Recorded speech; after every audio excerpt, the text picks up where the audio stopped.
नाज़रीन, आज हम आपको बताएंगे कि सफ़ेद बालों की क्या अहमियत है।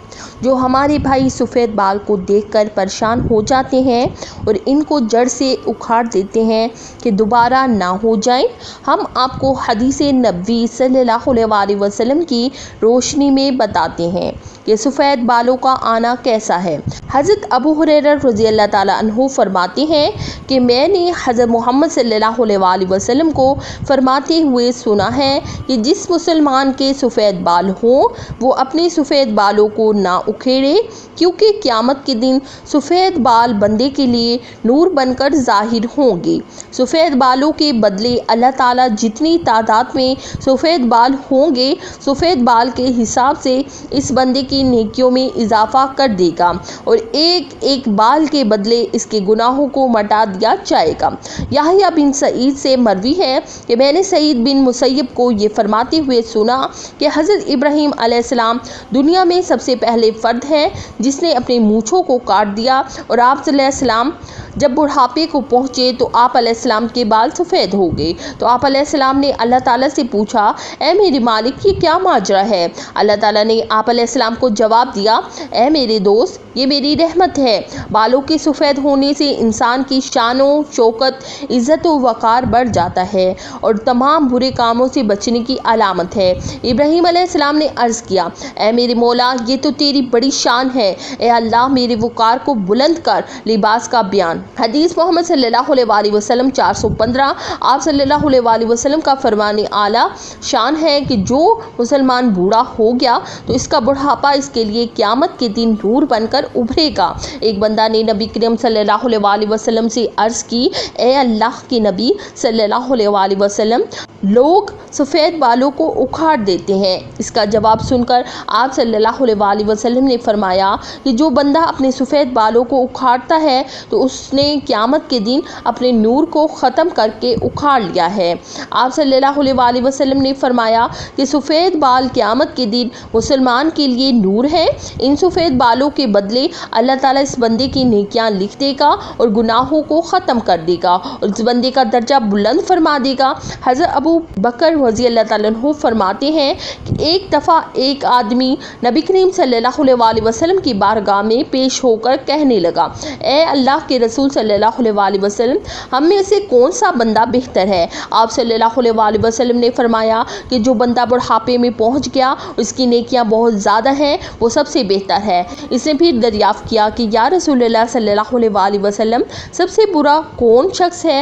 आप सल्लल्लाहु अलैहि वसल्लम ने फरमाया, जो बुढ़ापे में गया और इसके गुनाह बहुत ज़्यादा हैं। हज़रत उस्मान गनी रज़ियल्लाहु ताला अन्हु से मरवी है कि नबी अकरम सल्लल्लाहु अलैहि वसल्लम ने फरमाया कि अल्लाह ताला का हुक्म है कि जब मेरा बंदा 40 साल की उम्र में पहुंच जाता है तो इसको 3 अमराज से बचा लेता हूँ। नंबर 1 दीवानगी, नंबर 2 कोहड़, नंबर 3 जिल्द के सफ़ेद दाग का होना। जब मेरा बंदा 50 साल को पहुंच जाता है तो मैं कब्र में इसका हिसाब किताब आसान कर देता हूँ। जब मेरे बंदे की उम्र 60 साल हो जाती है तो मैं इसका ध्यान अपनी इबादत की तरफ कर देता हूँ। जब मेरा बंदा 70 साल का हो जाता है तो मेरे फरिश्ते इस बूढ़े बंदे से प्यार करना शुरू कर देते हैं। जब वो 80 साल को पहुंच जाता है तो इसके नेक आमाल लिखे जाते हैं और बुरे आमाल को नज़रअंदाज कर दिया जाता है। जब बंदे की उम्र 90 साल हो जाती है तो फरिश्ते फरमाते हैं कि ये अल्लाह ताला का ख़ास बंदा है, इसके सारे गुनाह माफ़ कर दिए जाते हैं। इससे मुराद है कि इस बंदे की उम्र पूरी हो चुकी है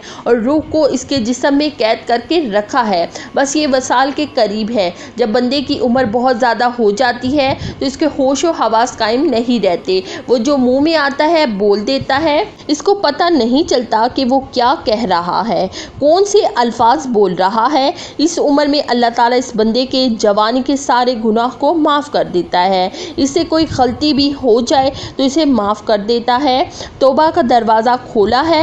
हज़रत जाबिर रज़ियल्लाहु ताला अन्हु से मरवी है कि आप सल्लल्लाहु अलैहि वसल्लम ने फरमाया कि हज़रत जिब्राईल अलैहिस्सलाम अभी मेरे पास आए اور فرمایا کہ قسم ہے مجھے اللہ تبارک و تعالیٰ کی جس نے آپ صلی اللہ علیہ وآلہ وسلم کو حق و سچ کے ساتھ بھیجا ہے۔ ایک آدمی نے 500 سال تک سمندر میں ایک پہاڑ کے اوپر رہ کر اللہ تعالیٰ کی عبادت میں گزار دیے۔ یہ پہاڑ تقریباً 30 مربع میل پر مشتمل ہے۔ یہ پہاڑ کئی سینکڑوں میل پھیلے سمندر کے اندر واقع ہے۔ اللہ تبارک و تعالیٰ نے اس بندے کے لیے اس پہاڑ پر میٹھے پانی کا چشمہ عطا کر دیا جس کی دھار ہاتھ کی انگلی کے برابر ہے۔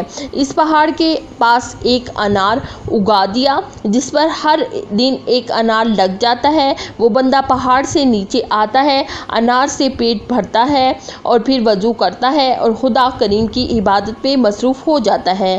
جب وہ نیک بندے کی موت کا وقت آیا تو اس نے اللہ تعالیٰ سے دعا کی، اے اللہ میری موت سجدے کی حالت میں آئے اور میرے جسم کو پاک صاف جگہ پر محفوظ کر دیا جائے، اور جب قیامت کے دن دوبارہ مجھے زندہ کیا جائے تو سجدے کی حالت سے زندہ کیا جائے۔ اللہ تعالیٰ نے اس کی خواہش کو پورا کر دیا۔ ہم آسمانوں پر جاتے اور زمین پر اترتے وقت اس کو سجدے کی حالت میں دیکھتے ہیں۔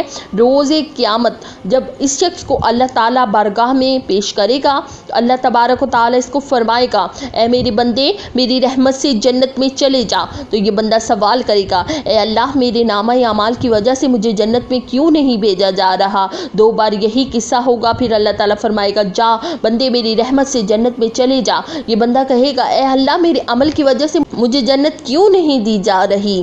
تو اللہ تعالیٰ اس سے فرمائے گا کہ تجھے جو نعمتیں میں نے عطا کی اس کا اور تیرے عمل دونوں کا حساب کتاب ہوگا۔ صرف آنکھ کی عطا کی گئی نعمت سے اس کے 500 سال کے سارے کیے گئے نیک اعمال ختم ہو جائیں گے اور باقی سارے جسم کے جو احسان ہوں گے وہ زیادہ ہوں گے۔ اللہ تعالیٰ فرمائے گا، اس بندے کو جہنم میں ڈال دو۔ جب اس کو جہنم میں لے جانے کے لیے پکڑا جائے گا تو بندہ کہے گا، اے اللہ تعالیٰ مجھے اپنی رحمت کے ذریعے جنت میں بھیج دو۔ اللہ تعالیٰ فرمائے گا کہ میرے اس نیک بندے کو ادھر لاؤ۔ جب اس کو لایا جائے گا تو اللہ تعالیٰ فرمائے گا کہ تجھ کو پیدا کرنے والا کون ہے؟ وہ بندہ کہے گا، اے اللہ تعالیٰ آپ ہی مجھے دنیا میں زندگی دینے والے ہیں۔ پھر اللہ تعالیٰ فرمائے گا، تجھ کو 500 سال تک زندہ رکھ کر عبادت کی توفیق دینے والا کون ہے؟ وہ جواب دے گا، یا اللہ آپ ہی نے مجھے زندہ رکھا اور عبادت کی ہمت دی۔ اللہ تعالیٰ فرمائے گا کہ تجھے سمندر میں پہاڑ کے اوپر کس نے پہنچایا اور وہاں پانی اور انار مہیا کرنے والا کون ہے؟